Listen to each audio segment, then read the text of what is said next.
Hello साथियों, नमस्कार। आप देख रहे हैं आपका अपना YouTube channel DS Mishra official और आपके अपने चैनल पर इस नए वीडियो सेशन में आपका हार्दिक स्वागत है। और यह वीडियो संबंधित होगा शिक्षकों के अटेंडेंस को लेकर के। जैसा कि हम जान रहे हैं कि सभी संवर्ग के शिक्षक, चाहे किसी भी रूप में आपकी बहाली हुई हो, सभी शिक्षक और प्रधानाध्यापकों का अटेंडेंस पहले इस शिक्षक उपस्थिति पंजी पर ही सिर्फ बनता था और इसी पर आपके अटेंडेंस के आधार पर आपकी उपस्थिति अनुपस्थिति तय होती थी और इसी के आधार पर आपकी एब्सेंटी जाती थी, वेतन विवरणी इत्यादि जाता था। और इस शिक्षक उपस्थिति पंजी से आपके उपस्थित होने या नहीं होने का यह प्रमाण होता था। लेकिन अब शिक्षा विभाग के द्वारा नित्य जो नए नए नियम लाए जा रहे हैं, नए नए आदेश लाए जा रहे हैं, उस आदेश के अनुसार अब यह सिर्फ शिक्षक उपस्थिति पंजी से ही बात नहीं बनी और उसके बाद आपकी ऑनलाइन उपस्थिति को शामिल किया गया और जिसके तहत ई शिक्षा कोष एप्लीकेशन के माध्यम से आपका ऑनलाइन अटेंडेंस बनाया जाने लगा। लेकिन अब शिक्षा विभाग इतना पर भी नहीं माना है। शिक्षा विभाग शिक्षकों की उपस्थिति को लेकर के न जाने क्या क्या प्रयोग करने वाला है।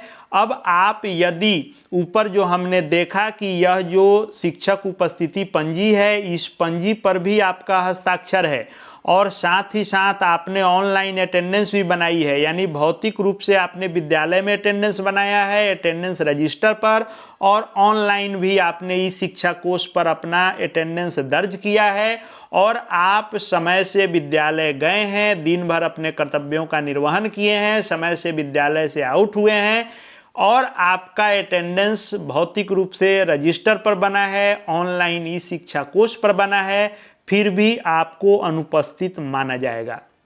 ये बातें मैं क्यों कह रहा हूं उसको भी हम लोग देखेंगे कि आखिर कहां से आपका अब अटेंडेंस माना जाएगा, उपस्थिति अनुपस्थिति तय किया जाएगा।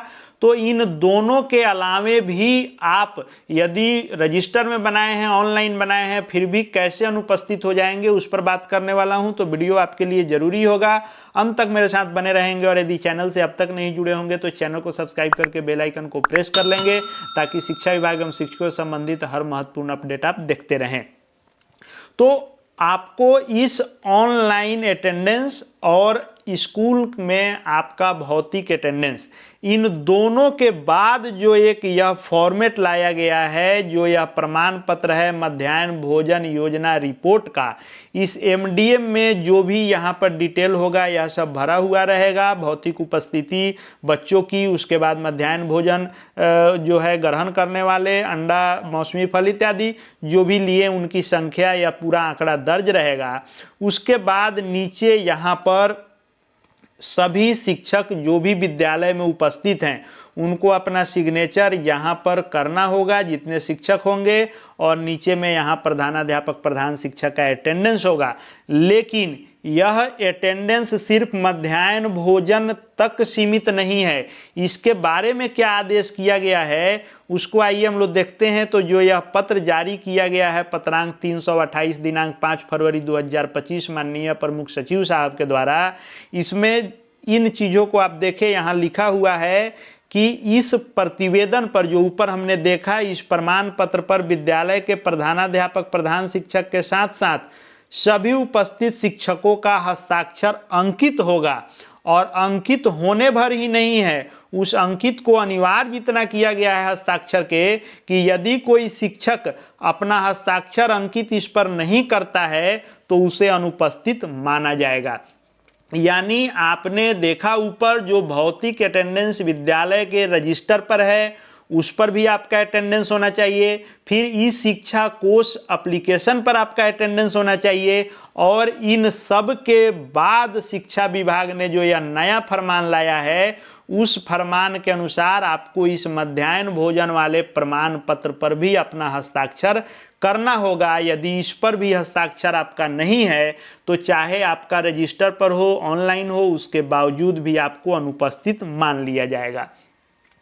चूंकि यह अटेंडेंस कोई बड़ी चीज नहीं है, लेकिन शिक्षा विभाग आखिर करना क्या चाहता है। एक तरफ आप भौतिक अटेंडेंस भी बनवा ले रहे हैं, फिर ऑनलाइन बनवा रहे हैं। उसके बाद यह जो अटेंडेंस का प्रावधान लाए हैं, इसमें शिक्षकों को कैसे बांधा जा रहा है और कैसे शिक्षा विभाग के चंगुल में गर्दन फंसाया जा रहा है कार्रवाई के लिए, इसको हम लोग पहले देख लेते हैं। इसमें शिक्षकों की स्थिति शिक्षा विभाग वैसा कर दिया है इस पत्र के माध्यम से कि वह कहावत है कि आगे कुआं और पीछे खाई। और ये बात मैं क्यों कह रहा हूं कि आगे कुआं और पीछे खाई? अब देखिए, एक तरफ यदि आप विद्यालय में उपस्थित होकर भी इसमें अटेंडेंस में इसमें हस्ताक्षर यदि आप इस अटेंडेंस फॉर्मेट में नहीं करते हैं तो आपको अनुपस्थित मान लिया जाएगा। तो आप अपनी उपस्थिति दर्ज करने के लिए इसमें अटेंडेंस बनाएंगे। आप एक तरह से अटेंडेंस बनाना ही मैं कह रहा हूं, हालांकि यह है कि प्रमाण पत्र पर हस्ताक्षर, लेकिन चूंकि अब इसको अनिवार्य किया गया कि इस पर नहीं है तो आपको जो है अनुपस्थित मान लिया जाएगा, तो ये भी एक अटेंडेंस ही हुआ। लेकिन अटेंडेंस यहाँ बनाना कितना जोखिम भरा है, इसको देखिए कि यहाँ पर लिखा हुआ है कि आप यहाँ हस्ताक्षर कर रहे हैं तो प्रमाणित कर रहे हैं कि जो आंकड़े दिए गए हैं बच्चों की संख्या के, कितने बच्चे नामांकित हैं, कितने आए हैं, कितना खाना खाए हैं, उसके अलावा निर्धारित मेनू से खाना खाए हैं, मात्रा सही दिया गया है, गुणवत्ता अच्छी है, हमारे समक्ष भोजन परोसा गया है, इस सब की गवाही आप दे रहे हैं, यहाँ हस्ताक्षर कर रहे हैं। उसके बाद इसमें यह भी लिखा जा रहा है कि यदि प्रतिवेदन गलत होता है और आप सहमति व्यक्त करते हैं तो आपके ऊपर एकमुश्त कार्रवाई होगी। यानी आपको एक तरफ अनुपस्थित होने से बचने के लिए यहाँ सिग्नेचर करना अनिवार्य है, और दूसरी तरफ आप सिग्नेचर कर दिए, किसी प्रकार की अनियमितता पाई जाती है, किसी प्रकार के आंकड़े में गड़बड़ी पाई जाती है तो आपके ऊपर कार्रवाई भी होगी। यानी अगर आप नहीं हस्ताक्षर करते हैं तो आपको अनुपस्थित मान लिया जाएगा, आपके लिए आगे कुआं है, और यदि आप हस्ताक्षर कर लेते हैं और किसी प्रकार की गड़बड़ी पाई जाती है तो आप पर कार्रवाई होगी, पीछे खाई शिक्षा विभाग बनाए हुए है। तो आपका अब अटेंडेंस यह तीसरे माध्यम से भी दर्ज किया जाएगा। यानी आप शिक्षक उपस्थिति पंजी पर बनाएं, फिर इस शिक्षा कोष एप्लीकेशन पर बनाएं, फिर इस MDM के प्रमाण पत्र पर बनाएं, तब जाकर आपको विद्यालय में उपस्थित माना जाएगा। तो शिक्षा विभाग शिक्षकों को लेकर के नित जो नए प्रयोग कर रहा है, यह प्रयोग जो है शिक्षकों को मुश्किल में खड़ा करेगा। और पूर्व में भी मैंने एक वीडियो लाया था जिसमें इस पत्र को लेकर के मैंने हर लाइन का जिक्र किया है कि किस लाइन का क्या असर होगा और कैसे आपको इस पत्र के माध्यम से कार्रवाई के जद में लाया गया है। पूर्व में वीडियो है हमारे द्वारा लाया हुआ, आप प्लेलिस्ट में जाकर के देख सकते हैं कि किन किन बिंदुओं से आपको सतर्क रहने की ज़रूरत है, उसको लेकर के वीडियो मैंने पूर्व में लाया था। लेकिन मैं यह अटेंडेंस के बारे में सिर्फ बता रहा हूँ कि कैसे आपको विभिन्न तरह से कार्रवाई के जद में लाया जा रहा है।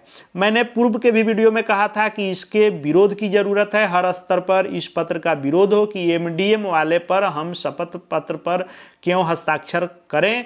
यह प्रधानाध्यापक साथ ही शिक्षा विभाग के आला अधिकारी अपना यह काम करें। सभी शिक्षक गैर शैक्षणिक कार्य है यह, इसमें सभी को लगाना कहीं से उचित नहीं है। और यह दूसरा वीडियो भी मैंने इसी सेंस से लाया है कि अधिक से अधिक लोग जगें और इस पर आप अपना विरोध जारी रखें, नहीं तो इस प्रपत्र के माध्यम से आपके ऊपर एक्शन का हमेशा दबाव बना रहेगा। आगे शिक्षा विभाग एवं शिक्षकों से संबंधित हर महत्वपूर्ण वीडियो आपको यहाँ देखने को मिलते रहेंगे। चैनल से जुड़े रहेंगे। अब तक यदि चैनल को सब्सक्राइब नहीं किए होंगे तो चैनल को सब्सक्राइब करके बेल आइकन को प्रेस कर लेंगे ताकि आगे भी हर अपडेट आपको मिलते रहें। इस वीडियो को देखने के लिए आपका बहुत बहुत धन्यवाद।